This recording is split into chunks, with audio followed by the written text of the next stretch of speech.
I'm Tyler, 31 years old, and until last year, I thought I had the closest family in Boston. We celebrated every holiday together, called each other daily, and always had each other's backs. Or so I believed. When my brother Adam asked for $30,000 for a guaranteed investment, my refusal shattered our family. They kicked me out, told me I was dead to them. Now I own the house they live in. I control their inheritance. I hold their future in my hands. Let me tell you how it happened. Before I dive into this wild story, I'd love to know where you're watching from. Drop your location in the comments, hit that like button, and subscribe to join me on this journey from family outcast to reluctant landlord. Growing up in our middle-class neighborhood in Boston, we seemed like the perfect American family. Our house on Maple Street wasn't the biggest on the block, but my parents, Frank and Martha, had worked hard to provide us with stability and comfort. The four of us spent summers at the community pool, took road trips to Maine in our old station wagon, and gathered around the dinner table every night without fail. From the outside, everything looked picture perfect, but within our family dynamics, the cracks had been forming since we were kids. Adam, my younger brother, by 3 years, was always the apple of my parents' eyes. While I was the serious, studious one who followed rules and met expectations, Adam was charismatic, outgoing, and could charm his way out of any trouble. Tyler, you need to look out for your little brother. My father would say, whenever I complained about Adam borrowing my things, without asking or breaking my models, he looks up to you. But that admiration, if it ever existed, quickly turned to resentment as we grew older. By high school, our paths had diverged dramatically. I joined the computer club, maintained straight A's, and secured a partial scholarship to Boston University. Adam bounced between sports teams without committing to any, barely graduated, and decided college wasn't for him. While I was working 2 jobs to pay for my computer science degree, Adam was starting his first of many failed business ventures, a lawn care service that folded after he spent the startup money my parents gave him on a used convertible, instead of lawn equipment. He's just finding himself. My mother would defend him when I expressed frustration. Not everyone knows their path as early as you did, Tyler. That pattern continued throughout our 20s. I graduated, secured a solid position at a software company, saved aggressively, and purchased my first condo at 27, a modest 1-bedroom in a developing area of the city that I was immensely proud of. Meanwhile, Adam cycled through jobs, bartending, sales, real estate, never sticking with anything longer than 6 months. What remained consistent was his spending habits and the gambling problem he refused to acknowledge. Every few months brought a new crisis: maxed out credit cards, threats from collection agencies, or worse, shady characters looking for repayment. And each time my parents would bail him out. It's just until he gets back on his feet, my father would insist, writing another check from their retirement savings. Family helps family. I tried talking to them about enabling Adam's behavior, about how their help was actually hurting him in the long run. But my concerns were always dismissed as jealousy or lacking compassion. You've always been the responsible one, Tyler, my mother would say, as if my financial stability was some inborn trait rather than the result of hard work and careful decisions. Adam just needs more support to get there. Despite the tensions, I maintained regular contact with my family. Sunday dinners remained sacred, and I called my parents at least twice a week. I loved them fiercely, even as their blind spot with Adam frustrated me. For his part, Adam only appeared when he needed something or during major holidays. Last Thanksgiving seemed different, though. Adam arrived with a new girlfriend, Sarah, who seemed to have a stabilizing influence on him. He talked about a job at a tech startup where he'd been for 3 months, a record by his standards. My parents beamed with pride as he described his role in business development. I told you he just needed time, my mother whispered to me in the kitchen as we cleaned up after dinner. He's finally finding his way. I wanted to believe it too. As we gathered around the table for pumpkin pie, laughing at my father's corny jokes and sharing stories from our childhood, I felt a warmth I hadn't experienced with my family in years. Adam even pulled me aside before leaving. I know things haven't always been great between us, he said, clapping me on the shoulder, but I'm turning things around. You'll see. I drove home that night with a sense of hope. Maybe Adam had finally matured. Maybe our family could heal the subtle rifts that had formed over years of imbalanced expectations and support. Maybe we could become the unit I'd always wanted us to be. I had no idea that 3 weeks later, that fragile hope would be shattered and the true extent of our family's dysfunction would be laid bare in ways I could never have imagined. The call came at 11:30 on a Tuesday night in December. I was just about to turn in after a long day of debugging code when Adam's name flashed across my phone screen. My first thought was concern. Late-night calls rarely bring good news. "Tyler, you awake? I need to talk to you about something huge." Adam's voice boomed through the speaker, far too energetic for the late hour. "I'm awake now," I replied, stifling a yawn. "Everything okay?" "Better than okay, I've found it, man. The opportunity we've been waiting for." The background noise suggested he was at a bar, or restaurant glasses clinking, and muffled conversations, creating a buzz behind his words. "We've been waiting for an opportunity." I couldn't help the skepticism that crept into my voice. "Everyone has. This is next level, Tyler. A guaranteed investment return of 40% in 3 months. Minimum. Some guys are seeing 70% returns." My mental alarm bells started ringing immediately. In my years working in tech, I'd seen plenty of colleagues chase similar guaranteed investment schemes, particularly in the volatile cryptocurrency market. "Let me guess. Crypto?" I asked, already knowing the answer. "Not just any crypto. This is Dynamo Coin. It's a new blockchain technology that's revolutionizing financial transactions. The company's based in Singapore, totally legitimate. Their development team came from Google and Facebook." I sighed, pulling open my laptop to do a quick search while Adam continued his enthusiastic pitch. A few keywords into the search engine confirmed my suspicions. Numerous warnings about Dynamo Coin appeared, including forum posts from people who had lost significant investments. "Adam, I'm looking at some concerning information about this coin right now. There are multiple red flags. That's just FUD, man. Fear, uncertainty, and doubt. The established financial system is terrified of this technology. They're spreading misinformation to keep prices down while the smart money gets in." "Have you actually researched this beyond what the promoters told you?" I asked, scrolling through a particularly detailed analysis from a blockchain security expert who had identified several vulnerabilities in Dynamo Coin's code. "I've done my homework." Adam insisted, though the defensive tone suggested otherwise. "Look, I didn't call to debate the technology. I called because I need $30,000 to secure a premium position in the investment pool." The amount hit me like a bucket of cold water. $30,000. "Adam, that's a lot, I know.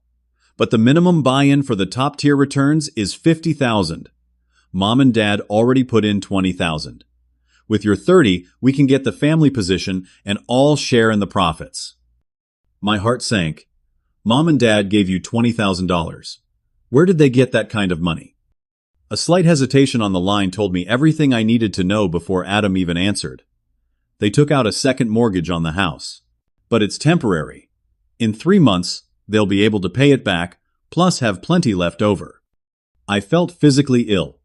My parents were in their 60s, approaching retirement with modest savings. Their house was their primary asset, the one thing providing them financial security in their golden years. "Adam, this is insane. You convinced them to put their house at risk for this. Do you understand what you're doing?" "What I'm doing is creating generational wealth for our family." His voice rose, the background noise diminishing, as he presumably moved somewhere quieter. "Why are you always like this? So risk-averse, so negative. Some of us are trying to break out of the rat race, instead of coding our lives away for someone else's company. There's a difference between taking calculated risks and gambling with your parents' retirement." I countered, struggling to keep my voice level. "I work in tech. I understand blockchain technology. What you're describing has all the hallmarks of a Ponzi scheme." "It's not a Ponzi scheme," Adam shouted. "God, you think you're so much smarter than everyone else with your fancy degree? You know what, fine.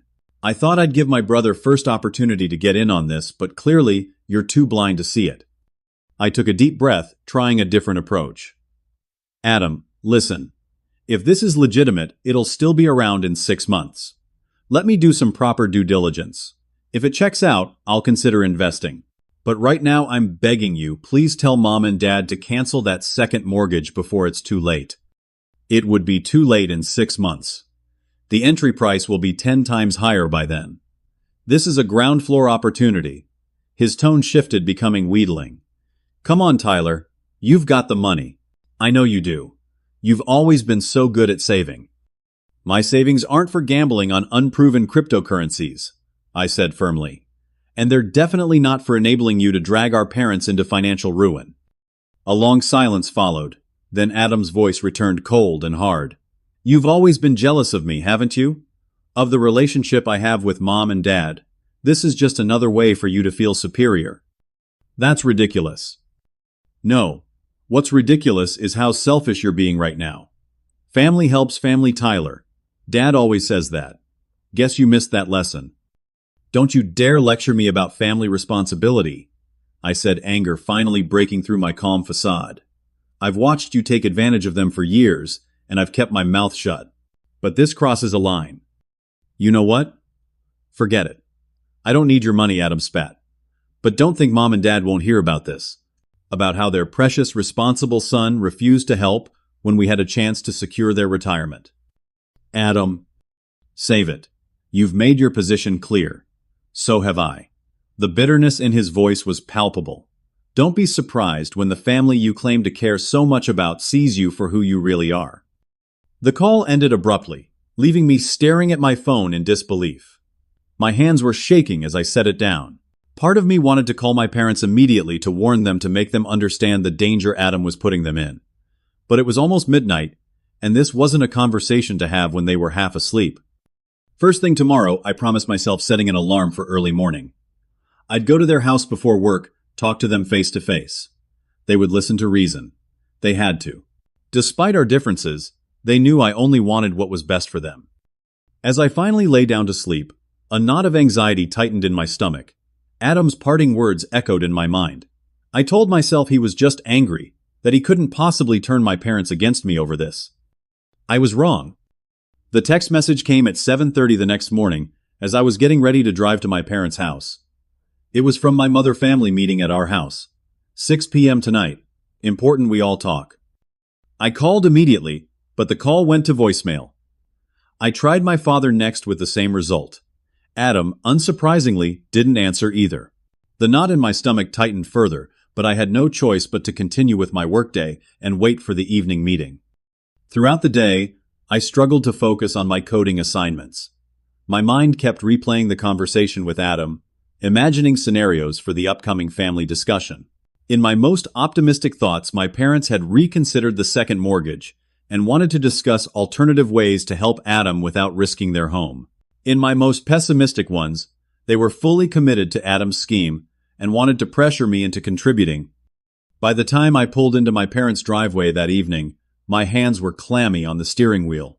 I noticed Adam's flashy leased BMW already parked outside, a car I knew he couldn't afford on his inconsistent income.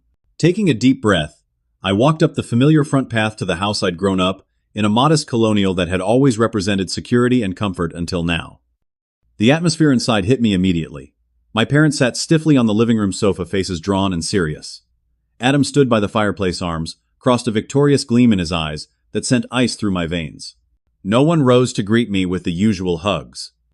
"Sit down, Tyler," my father said, gesturing to the armchair across from them. His voice lacked its usual warmth. "What's going on?" I asked, though I already knew. I remained standing, unwilling to physically position myself as the accused. My mother's eyes were red-rimmed, as if she'd been crying. "Adam told us about your conversation last night."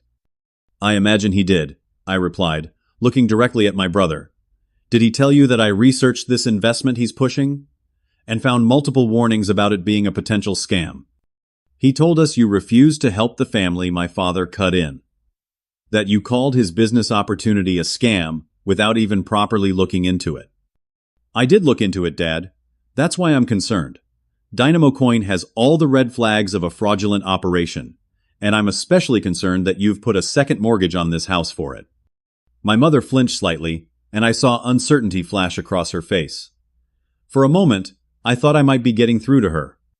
Then Adam stepped forward. Tyler's always been risk-averse. He doesn't understand innovation or taking chances. He's content to stay in his safe little coding job while the rest of us try to build something bigger. This isn't about taking chances, I countered. This is about basic financial literacy. No legitimate investment guarantees 40 to 70% returns in 3 months. That's not how markets work. There you go again with your condescension, Adam said, throwing his hands up in theatrical frustration. You think you know everything because you work in tech. But this is cutting-edge technology even beyond what your company deals with. I turned to my parents, ignoring Adam's baiting.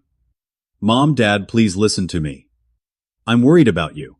Taking a second mortgage at your age, when you're approaching retirement, is incredibly risky, especially for an unproven investment. We trust Adam's judgment on this, my father said firmly. He's shown us all the materials. The company is legitimate. Of course they have glossy materials. That's how these scams work. They look professional on the surface. I was struggling to keep my voice steady. Dad, you taught me to be careful with money, to research before investing. I'm just applying what you taught me. What I taught you was that family comes first, he replied, his expression hardening. Something you seem to have forgotten. The accusation stung. How is letting Adam gamble with your retirement putting family first? I'm trying to protect you. We don't need your protection, Adam interjected. We need your support. $30,000 is nothing to you with your savings, but it would make all the difference for this family opportunity. I looked at him incredulously. My savings that I worked years to build, that I lived frugally to accumulate. You think you're entitled to that because we share DNA. No one's saying entitled, my mother said, softly, speaking up for the first time. But family helps family, Tyler. When one of us has a need, the others step up. That's how we've always done things. Except it's always Adam needing, and the rest of us giving, I pointed out. When was the last time he stepped up for any of us? Adam's face flushed red. That's not fair. I've been building something that will benefit all of us, while you hoard your money like some dragon sitting on a pile of gold. I'm not hoarding anything. I'm being responsible with my finances. Something you've never understood. The room fell silent for a moment, tension thick in the air. Then my father stood up, disappointment etched across his face. Tyler, we called you here tonight hoping you'd reconsider, that you'd realize the importance of standing with your family. But clearly your money means more to you than we do. That's not what this is about, I protested, feeling the conversation spiraling out of control. I love you all. That's why I can't support something that might ruin you financially.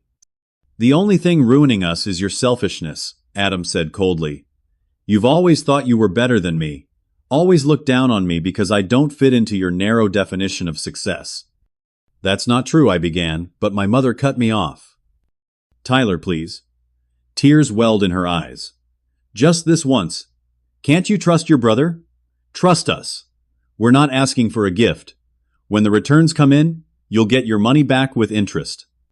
I looked at my mother's pleading face, at my father's stern disappointment, at Adam's barely concealed triumph. These were the people I loved most in the world, yet in this moment they felt like strangers. I can't, I said finally, my voice quiet but firm. Not because I don't love you, but because I do. This investment is going to fail, and I won't be part of it. More importantly, you need to cancel that second mortgage before you lose this house. Adam scoffed. There it is. The final proof that your money matters more than your family. My father shook his head slowly.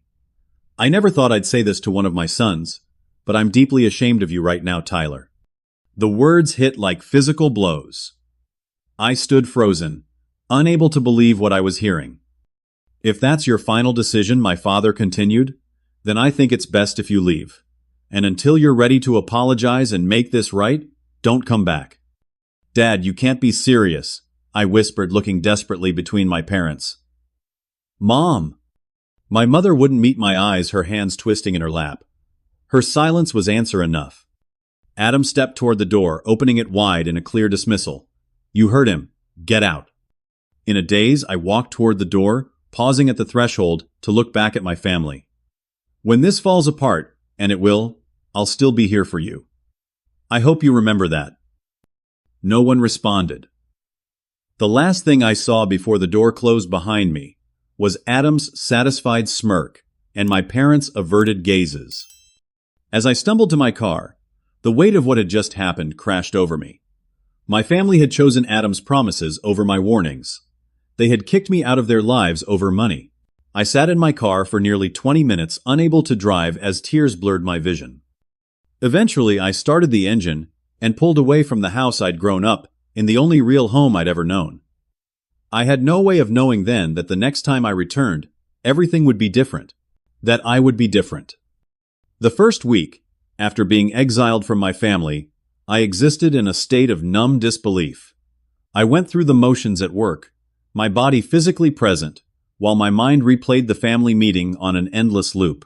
I kept expecting my phone to ring with my mother's apologetic voice or a text from my father asking me to come over so we could talk things through rationally. Neither came. My calls went unanswered. My texts received no reply. The silence was deafening, a constant reminder that I had been excommunicated from the family I loved for refusing to participate in what I knew was financial suicide.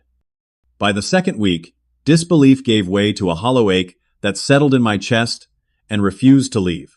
Sleep became elusive. Food lost its taste. My work performance began to slip, drawing concerned looks from colleagues and a private check-in from my team leader. "Everything okay, Tyler? Your code reviews have been uncharacteristically sloppy this week." Just some family issues, I'd mumble, promising to do better. But focus remained impossible. I found myself staring at my screen for hours, lines of code blurring, as I wondered what was happening with my parents and brother. Had they already invested in Dynamo Coin? Was the scam still operating? Or had it collapsed already? Were they regretting their decision? Or doubling down in denial? At night, alone in my condo, the silence was suffocating. I'd spent most evenings on my own before, but knowing I couldn't call my parents or drop by their house on a whim made my solitude feel like isolation. I scrolled through old family photos on my phone. Christmas mornings, summer barbecues, my college graduation with my parents, beaming proudly beside me. How had we gone from those moments to this exile? 3 weeks after the confrontation, I ran into Rachel, a family friend who lived near my parents. We'd crossed paths at the local coffee shop, where I'd gone to escape my empty apartment. "Tyler, I haven't seen you at your parents' lately. How have you been?" She greeted me with a warm hug that nearly broke my composure. "I've been busy with work," I managed, not ready to explain the rift to someone outside the situation. Rachel's expression shifted subtly. "Oh, well, I've been worried about them, to be honest. Your father doesn't look well. The stress, I suppose." My heart clenched. "Stress? What's going on?" She lowered her voice. "I shouldn't gossip, but everyone in the neighborhood knows. That investment your brother got them into. It collapsed completely. Some kind of digital currency scheme. The company disappeared overnight, along with everyone's money." Though I'd expected it, hearing confirmation hit harder than I'd anticipated. "When did this happen?" "About a week ago. Your mother was in tears at the grocery store, told me they lost everything they put in. Plus something about the house." She trailed off, looking uncomfortable. "The second mortgage I supplied," a sick feeling settling in my stomach. Rachel nodded. "They're behind on payments already. The bank sent notices. Your father's too proud to ask for help, but Martha told me they're terrified of losing the house." I thanked Rachel for the information and left quickly, sitting in my car as a storm of emotions washed over me. Vindication, yes, I'd been right about Dynamo Coin. But that brought no satisfaction, only a deeper ache for what my family was going through. Still, they had made their choice. They had chosen Adam's scheme over my warnings. They had thrown me out when I tried to protect them. The rational part of me said they were facing the consequences of their actions. But they were still my family. That evening I tried calling again. My mother answered on the fourth ring, her voice small and tired. "Tyler." Just my name, no warmth, no relief at hearing from me. "Mom, I heard about what happened with the investment. I'm so sorry." A brittle laugh came through the line. "Are you, or did you call to say, 'I told you so'?" The accusation stung. "Of course not. I'm worried about you and Dad, about the house." Now you're worried. Where was that worry when we needed you? When $30,000 from you could have changed everything. I gripped the phone tighter. Mom, that money wouldn't have changed anything except making your losses even greater. The company was fraudulent from the start. Adam says if we'd been able to invest the full amount, we would have qualified for insurance protection, she countered, repeating what was clearly another of Adam's lies. That's not how investment scams work, Mom. There was no insurance. The company took everyone's money and disappeared. Her breath hitched a sound between a sob and a sigh. Your father can't even look at me. We might lose the house, Tyler. The home we raised you boys in. The pain in her voice cut through me. Let me help. I can loan you money for the mortgage payments until you get back on your feet. So now you offer money. The bitterness in her tone was unmistakable. Too little too late. Besides, Adam says you're just trying to make us feel worse to prove you were right all along. Adam, I couldn't keep the incredulity from my voice. You're still listening to him after what happened. Don't you dare criticize your brother, she snapped. He's devastated. He lost money too, you know. His whole savings. I bit back a retort about Adam's savings likely being non-existent. Mom, please. Let me come over. Let's talk about this as a family. Your father doesn't want to see you. Her voice had gone cold again. He says, until you apologize for not standing with the family when we needed you, you're not welcome here. Apologize. For trying to prevent exactly what happened. For abandoning your family, she cried. For caring more about being right than about us.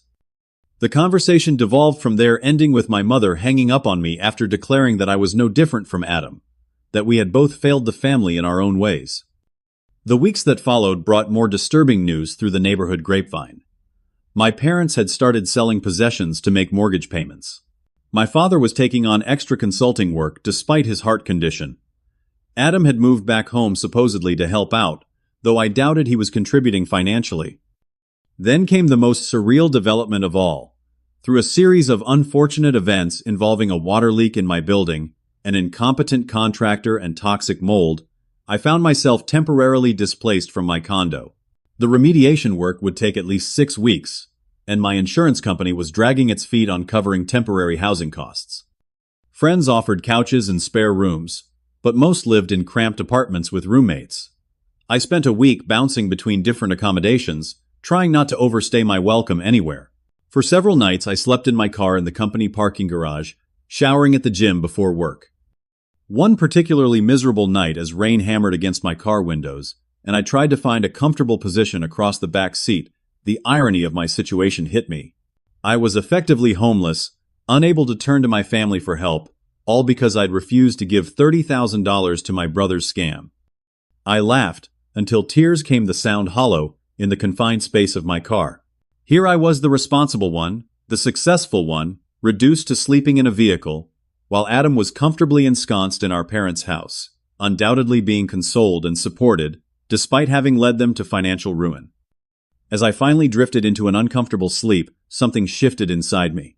The hurt and betrayal crystallized into resolve. I had spent my life playing by the rules, being the dependable son, the responsible brother. And where had it gotten me? Excluded from my family, and sleeping in a car while rain leaked through a poorly sealed window. The next morning, I looked at myself in the gym mirror, eyes red-rimmed from lack of sleep, and made a decision. I would no longer be passive in this situation. I would no longer wait for my family to come to their senses. If they wanted to cast me as the villain in their story, then perhaps it was time I embraced that role, not out of malice, but out of necessity. It was time to take control. The following Monday, I took a personal day from work and scheduled an appointment with Janet Winters, a financial advisor recommended by a colleague. Her office was in a sleek downtown building, all glass and polished wood, that spoke of success and competence. So, Tyler, she said after I'd outlined my situation, careful to stick to facts rather than emotions, you're concerned about your parents losing their home, but they're currently unwilling to accept direct help from you. That's correct, I confirmed. They blame me for not participating in the investment that ultimately cost them their savings and put their house at risk. Janet's expression remained neutral, but I caught a slight raise of her eyebrow. And now you'd like to explore options for helping them indirectly. Exactly. What happens if they default on the second mortgage? What's the process? She explained the foreclosure process in detail. The notifications, the grace periods, the eventual auction. In Massachusetts, once the property goes to auction, the original owners have no right of redemption. The house is sold to the highest bidder, and they must vacate. And can anyone bid at these auctions? I asked, an idea taking shape. Yes, though most bidders are investors or banks. You need to come with proof of funds or financing already secured. She studied me carefully. Are you considering what I think you're considering? I met her gaze steadily. I want to know if it's possible for me to buy my parents' house at auction without them knowing I'm the buyer. Janet leaned back in her chair. It's possible. You could work through a proxy bidder or create an LLC to obscure your identity as the purchaser. But Tyler, have you thought about what this would mean? You'd effectively become your parents' landlord. I'm aware, I said quietly, but at least they'd still have a place to live. And eventually, when things calm down, I could transfer ownership back to them or work out a favorable arrangement. We spent the next hour discussing logistics. The foreclosure auction was likely still months away, giving me time to prepare. Janet helped me calculate how much capital I would need, factoring in the outstanding mortgage balance and potential competing bids. You'll need to liquidate some investments, she advised. Keep enough cash accessible for the auction, but also maintain your emergency fund. This is already a stressful situation. Don't compromise your own financial security. As I left her office, I felt lighter than I had in weeks. Having a plan, even one as unconventional as this, gave me purpose. I was no longer just a victim of my family's choices. I was taking action. Over the next few weeks, I immersed myself in research. I learned everything I could about foreclosure auctions, property values in my parents' neighborhood, and the legal implications of becoming a landlord. I set up alerts for any official notices regarding their property and drove by the house, occasionally always careful to remain unseen. During one of these drive-bys, I noticed a moving truck outside. My first panic thought was that they were being evicted already, but as I watched from a distance, I realized it was Adam loading his possessions into the vehicle. Apparently, when the reality of the family's financial situation became inescapable, he'd decided to abandon ship. Later that week, I received a surprising call from my grandfather's attorney, Michael Patterson. Grandpa James had passed away 2 years earlier, and as far as I knew, his modest estate had been settled.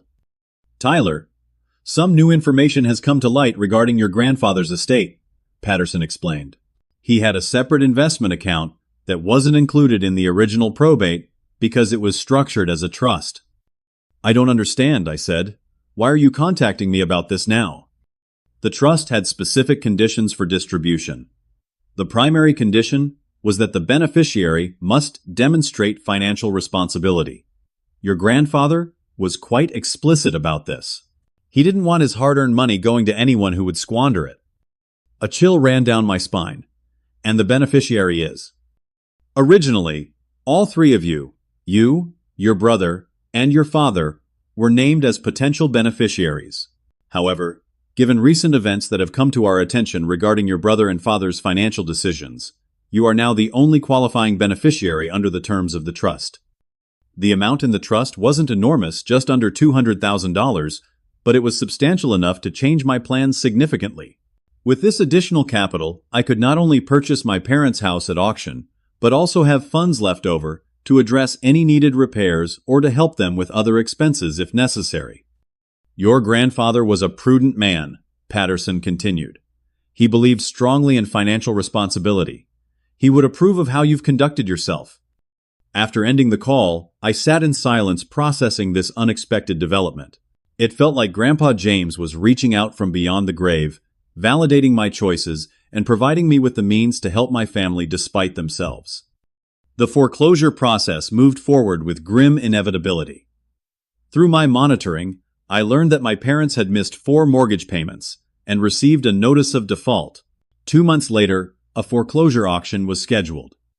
Working through Janet, I established an LLC called Maple Street Properties to obscure my identity as the buyer. I secured a line of credit to supplement my available cash and inheritance funds, ensuring I could outbid other investors who might be eyeing the property. The day of the auction arrived, with gray skies and a fine mist that seemed fitting for the occasion. I stood at the back of a small crowd gathered in front of my childhood home baseball cap, pulled low, unrecognizable to the neighbors who knew me. My proxy bidder, a professional auction representative Janet had recommended, stood near the front with clear instructions. The auctioneer's voice echoed down the street as he outlined the property details and starting bid. My heart pounded as the bidding began. 3 investors showed interest, initially driving the price up in $10,000 increments.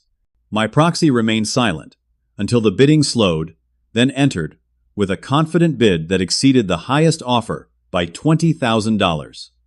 One competitor tried to counter, but my proxy immediately raised again. After a tense few minutes, the other bidders backed down. The auctioneer's gavel fell with a crack that seemed to reverberate through my bones. Sold to Maple Street Properties. Just like that, I owned my parents' home. The legal process took another few weeks to complete. During this time, my parents remained in the house, likely assuming they would soon receive an eviction notice from whatever faceless investor had purchased their property. I used this time to work with an attorney to draft a rental agreement that would be fair but also establish clear boundaries. When all the paperwork was finalized, I scheduled a meeting with my parents through the property management company I'd hired as an intermediary. They were told only that the new owner wanted to discuss their continued occupancy of the property. The stage was set for a confrontation I never could have imagined. In less than 3 months, I had gone from being exiled from my family to becoming their landlord. The power dynamic had shifted completely, but this wasn't about revenge. It was about protection, theirs and mine. As I prepared to reveal myself as the new owner of their home, I wondered if they would finally understand that my refusal to fund Adam's scheme hadn't been about the money at all. It had been about trying to prevent exactly the situation they now found themselves in. Sometimes, the only way to help those you love is to stand firm when they're heading toward destruction, even if it means they'll hate you for it. Sometimes, love looks like saying no. The morning of the meeting arrived with a knot of anxiety in my stomach. I had asked the property manager to schedule it at the house rather than her office, wanting my parents to feel as comfortable as possible given the circumstances.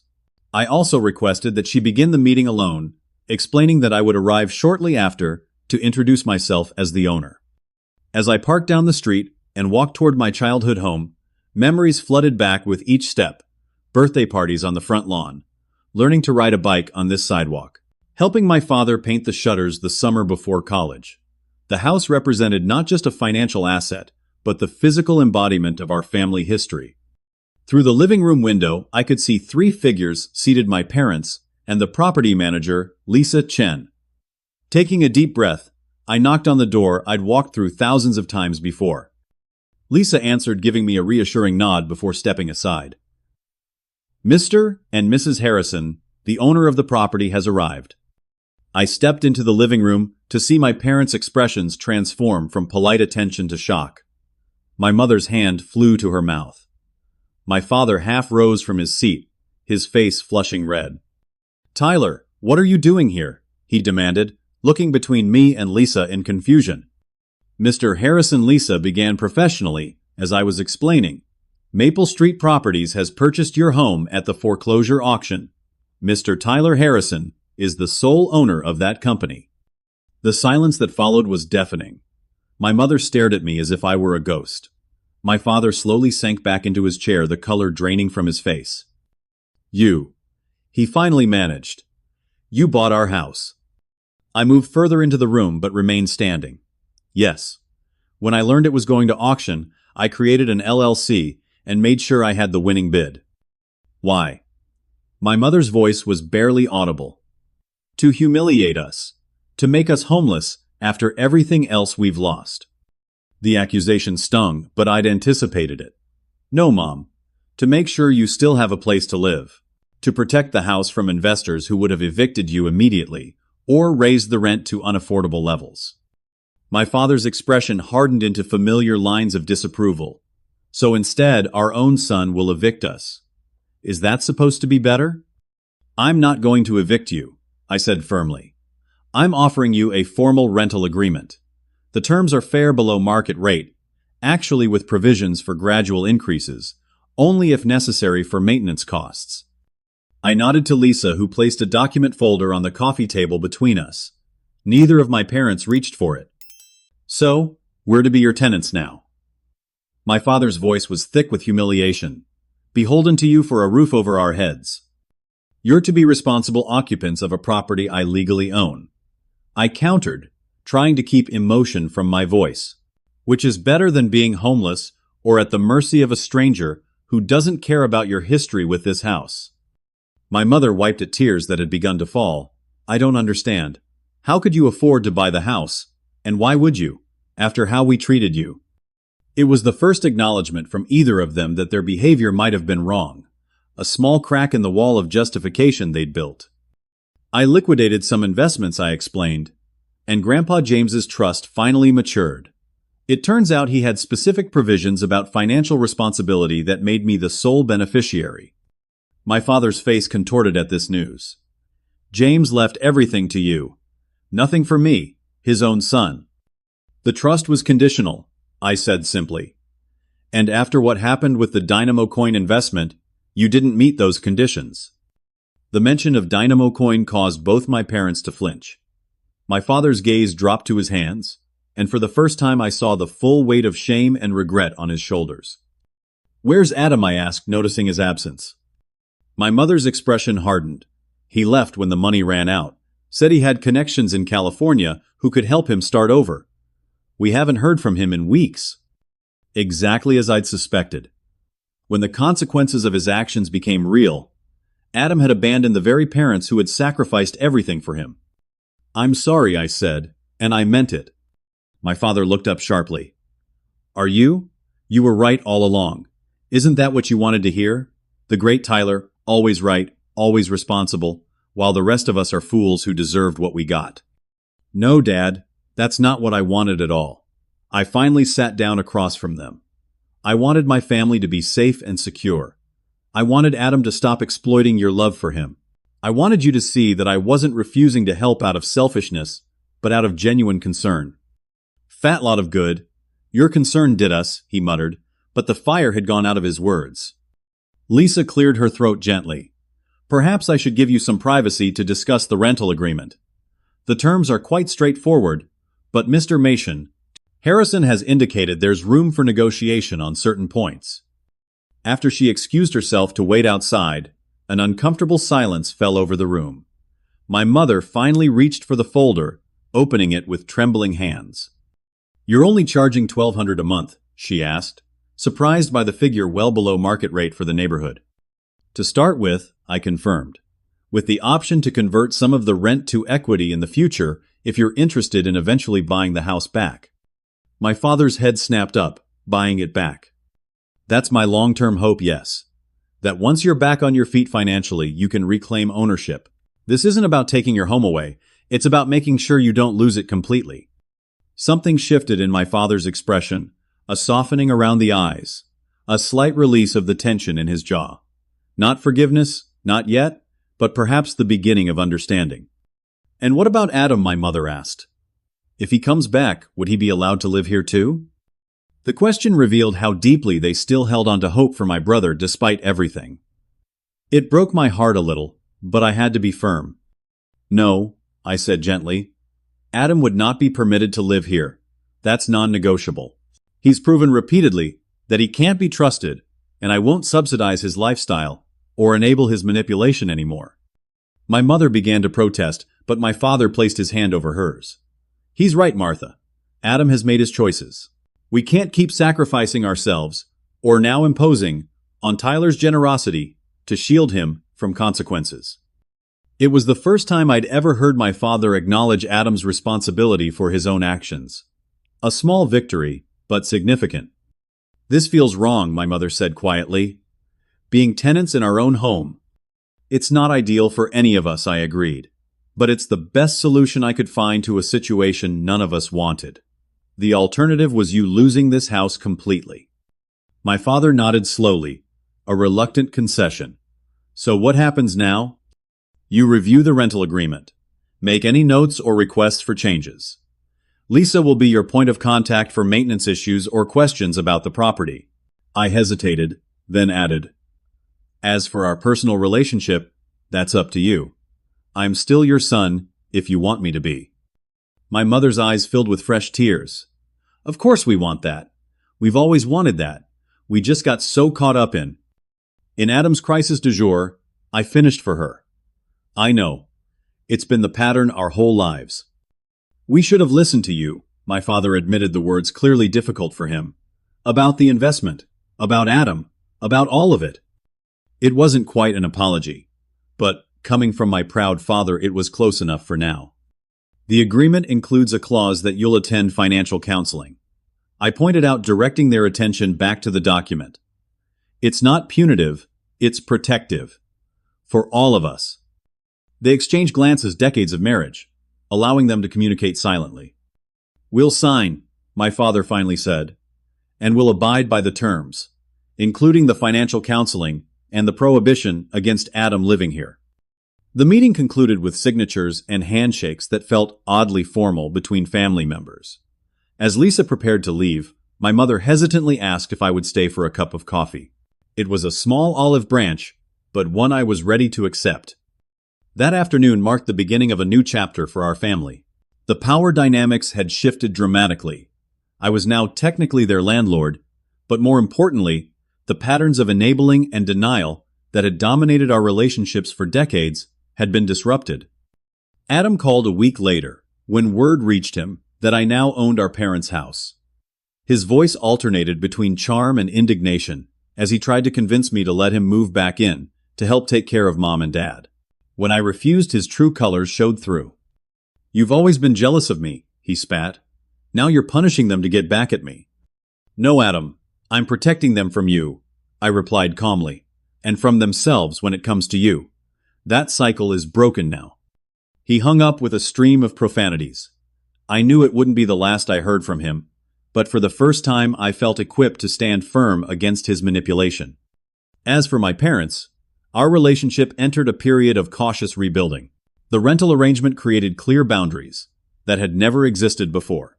And within those boundaries we began to rediscover each other as adults, rather than as fixed characters in our family drama. It wasn't easy. There were awkward moments and difficult conversations. There were times when old patterns threatened to reassert themselves. But slowly, incrementally, we were creating something new from the ruins of what had been destroyed, not just by the Dynamo Coin disaster, but by years of dysfunctional family dynamics. Sometimes I reflected, you have to lose everything to see what was really there all along. 6 months passed, bringing subtle but meaningful changes to our family landscape.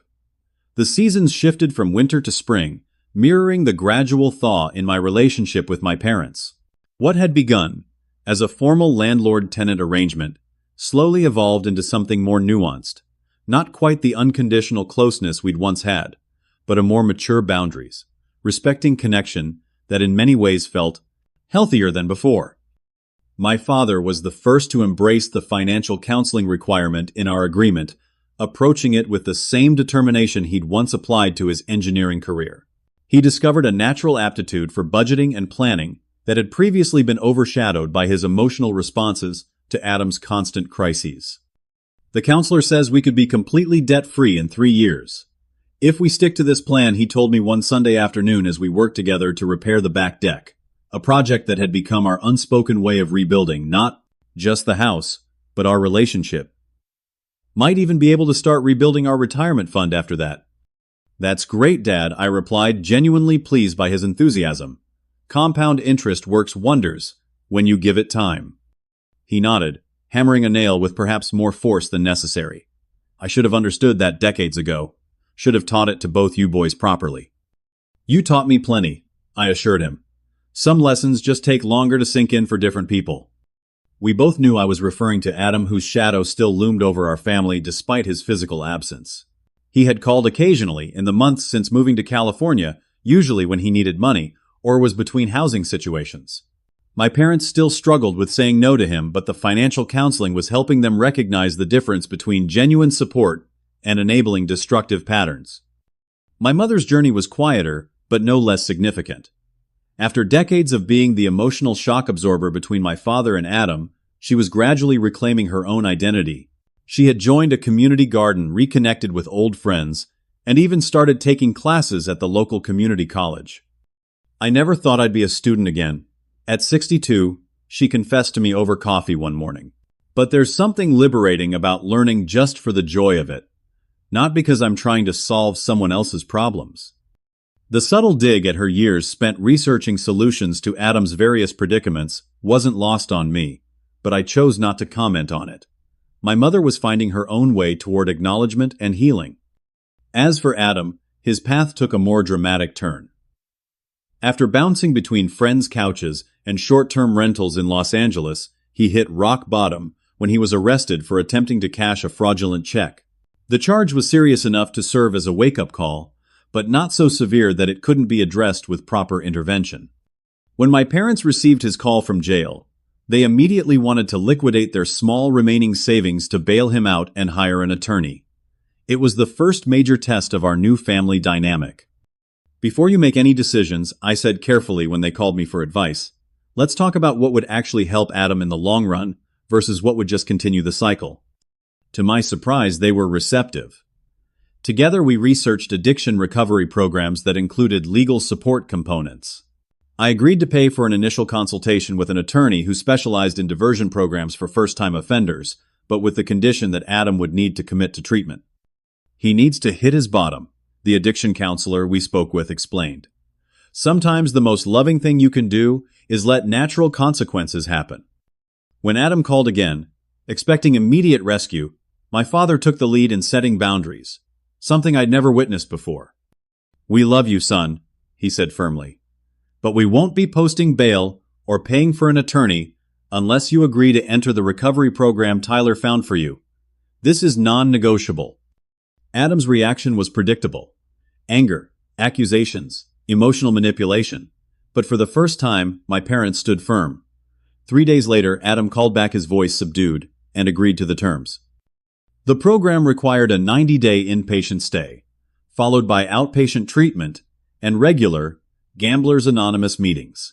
It wasn't an instant fix, but it was the first time Adam had been held accountable by our entire family unit, instead of being rescued at the expense of everyone else's well-being.